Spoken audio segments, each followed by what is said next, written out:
Hey, what's up guys? Welcome back to the Ramsey Custom Shop. This is Gary. Haven't been doing too many build videos lately, just kind of got busy with a few different projects, and as you can see, things are kind of a little bit messy in here. And if you notice, there's something over there that's kind of new, so that's really the purpose of this video, is kind of give you just a generic shop update, and mainly just talk about this machine here that I just went to Arkansas and picked up. This is a Powermatic 253, model number 253, 37-inch wide belt sander, and this was made in the 80s. The best I can tell, the blueprints that are in it here, which I don't know if these blueprints actually go to the machine or the this engineering company. I guess they made the actual enclosure for Powermatic, and this is the schematic for that. But the date on it is, well, down in the bottom right hand corner, it shows it's 1985. So I would assume it's 85 or maybe a little newer.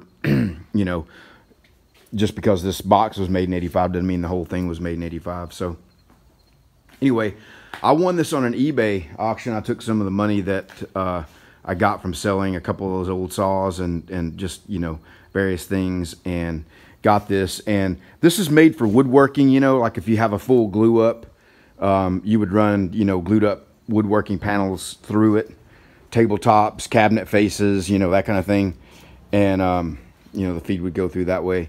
But I'm using it for metal art. A lot of the guys that do the CNC metal art have started to get these, and you think about like one of these flags like this one right here, doing all the dross removal and getting it prepped to be able to paint it. I mean, it's a good, probably a good 15 minutes worth of work, maybe 20, to take a piece like that and get it ready for paint. And so with this, I'd be able to just run it through on both sides. Guys are just running it through on one pass on each side, and it's just like perfectly clean, ready to, ready to get painted. So anyway, so I won this as an eBay auction, and I went to Arkansas to pick it up, and I'm going to overlay a little bit of footage. I didn't get a lot of footage, but I did get a little bit here of the unloading, and you see it's sitting on those dollies, and you see the tracks out there. Some of you guys that have been watching for a long time remember when I fabricated these, like maybe 3 years ago or 2.5 years ago when I first got in the shop. And we've used it every time for every large machine that's in here.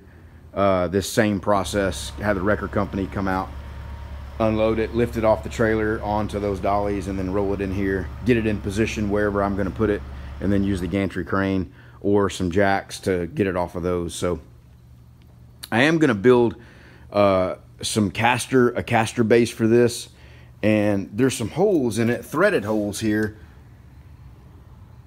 which my assumption is that those are made for leveling feet, that you would screw down into it. So I'm going to make casters for it, and then also use the leveling feet to kind of raise it just slightly off the casters, but keep it on casters so I can move it around. I just went this morning, it's Saturday morning, and got some electrical for it. This is 6/4 SO cord, so 6 gauge 4 wire. And let me just talk a little bit about this is a 20 horsepower 3-phase 240 volt motor. And let's see, danger. So I probably need to pull a number 4 for this. I believe these are number 4s. I don't know for sure, but when you look up, also this motor says it's got, at its peak load is 56 amps. So over here, and guys, my shop is a mess. I have just stuff everywhere right now, but we're gonna get out here and get it cleaned up. This connection that you see down there is where I originally had the plasma cutter, and I ran a new one when I moved the table over here, and I put a 30 amp connector, even though there is a number 6 wire coming over here. I put a 30 amp receptacle on it to run this table saw. But since I do have the, the big wire over here, I'm going to run this over here as well. And I'm just going to do a little bit of rearranging back over in this area to make room for both of these things to be over here. And I'm just going to run both of them off one plug. I use this table saw like 3 times a year. So I'm just going to have one receptacle, and, just unplug one and plug in the other when I need to use the other one. And so anyway, that's my plan. My thought is that, the full load on this thing would never really be realized unless you're going to run a full width 37-inch wide board where the thing is sanding, and you're taking a big cut off of some hardwood. That's when you would, max load it. I think putting little metal art pieces there that you're not removing material really, you're just kind of abrading the surface. That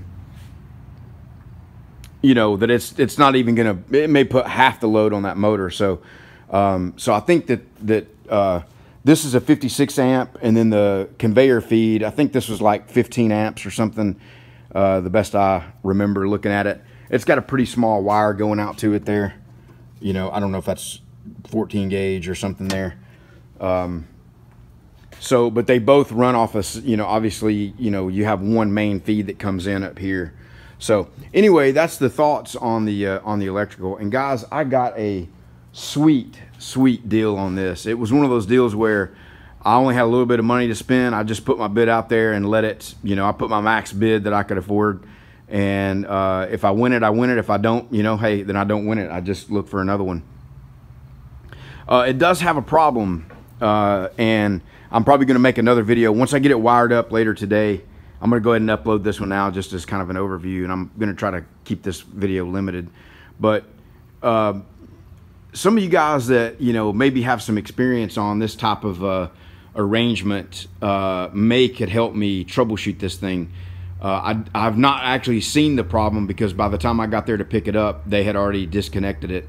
And I went to Arkansas. It was a 16-hour round-trip drive to get this thing. But anyway, it's at in the Ozark Mountains. There's a guy there that's got some property in a manufacturing shop, and they make furniture for restaurants. And they've got a very, very successful business, doing restaurant installs all over the country, custom furniture for high-end restaurants. So they had this thing for a while. They bought it from the University of Arkansas, and they had a bunch of problems with it, and they just kind of stopped using it and bought a bigger Timesaver brand version of this, and they just neglected it. Not really neglected it, just kind of put it to the side and never really used it because of the problems that they have with it.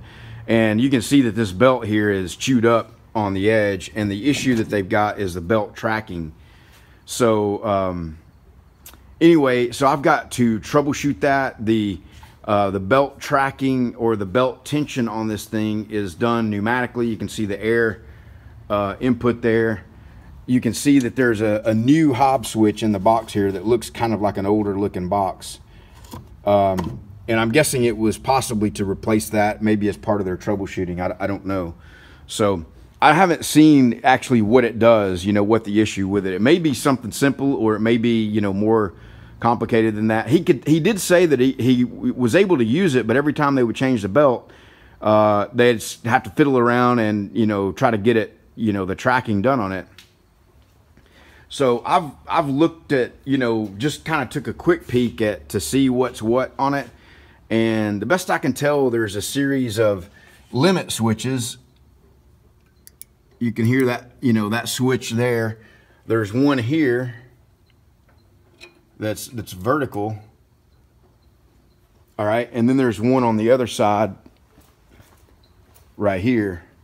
And it's basically just got these, little, you can see where this has been cut into by the sandpaper, that bolt that's in there. It looks like this is a new piece that's been added. You can see that this is painted gold, that wire's painted gold, so that gets done after, after they paint it. That yellow wire with the plastic, that does not look original, and that goes over here to just a door switch to make sure you have the door closed. So, and then the only other thing, my guess is that that the tracking and the tension and all that is done by this multi-beam eye, and you can see there's a reflector right there. So, and then there's a belt trimmer right here that, you know, when you turn this in and out, this whole block over here moves back and forth there, and I would guess that that's actually how you adjust the tracking on it, but I really don't know, you know. So my first thing is to get this thing wired up and get it running, and I guess, you know, one thing we can keep an eye on right here too is this would be good to you know, let us know if we're kind of reaching the limits of our 60 amp breaker and our number 6 wire on the load on that. So if any of you guys know anything about this, I've looked this up on vintagemachinery.org. There's not a manual on it. I've done some Google searches. I can't really find much information at all about, you know, how this actually, you know, even like an operator's manual would be nice. But certainly anything, you know, with schematics and so forth would be nice also. There are 2 regulators on it. There's one here on the input, and then there's another one there that I don't know if that's original or not. It may not be. It says right there, tracking regulator.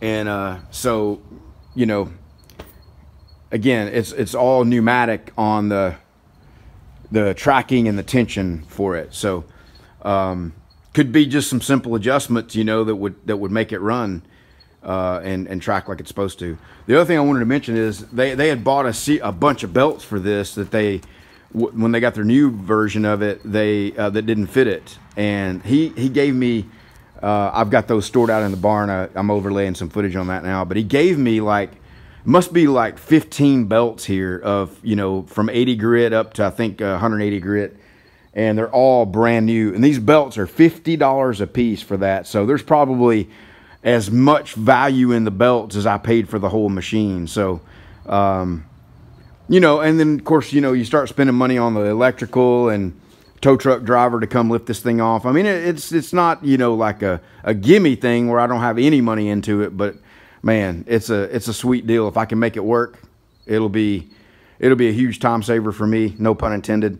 The nickname for these is called a time saver because there's a company called Timesaver that, you know, it's like the Kleenex brand became the name for the actual product, so people refer to these often as a time saver. Anyway, guys, I thought I'd just give you an overview of it. I'll have some more videos on it in a day or two once I get it figured out, get it wired up, and it might need some help on troubleshooting. But if you know anything about it or know anything about troubleshooting pneumatics, you know, with the eye on it and all that, leave a comment. Might want to get in touch with you to see how you know, how this all works out. So all right, guys, appreciate it. Thanks.